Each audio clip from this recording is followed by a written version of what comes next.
Unajua sasa ODM tuko na Linda Mwananchi na tuko na wale wakora wengine wanaitwa Linda Ground. Nikuambie sababu gani imekuwa hivyo? Ni kwa sababu mara ya kwanza wana jamaa vile baba alikufa kule India, badala wangoje. Unajua sisi Waluya na Wajaluo, mzee wa miaka mingi kama baba akikufa mambo yake haipelekwi haraka.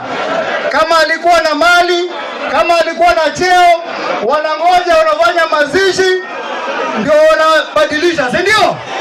Lakini hao mwili ya baba haijafika, walikuwa wamekaa kule Ikulu tayari, wamebadilisha, wamesema ati party leader ni Oburu Odinga. Na mnakumbuka kwamba baba alisema kama hayuko party leader atakuwa Profesa Anyang' Nyong'o, si ndio? Na akasema kama Anyang' Nyong'o hayuko, one of the deputies including Ososi ndio party leader.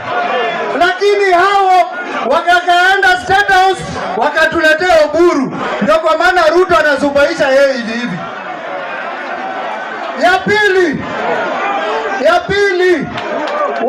wakasema ati sasa baada ya kukufa, wakasema ati hao ni mayatima, ati mayatima hawana conditions. Si mlikuwa mnasikia wakisema ati sisi hatuna condition, tumekuja kwa Ruto, chukua sisi, hatuna masharti, tupatie ile kitu unataka.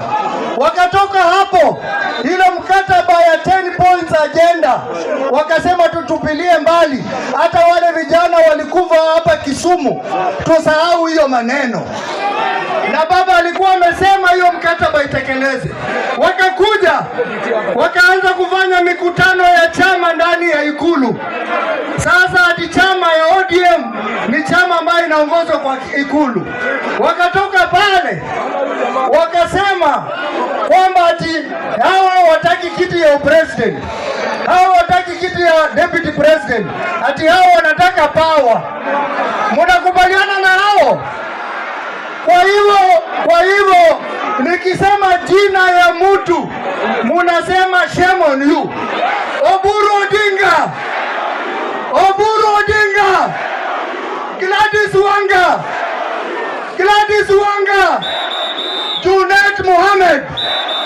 Junet Mohamed na wengine wote wa Linda Ground, sisi tutasimama imara na tutasimama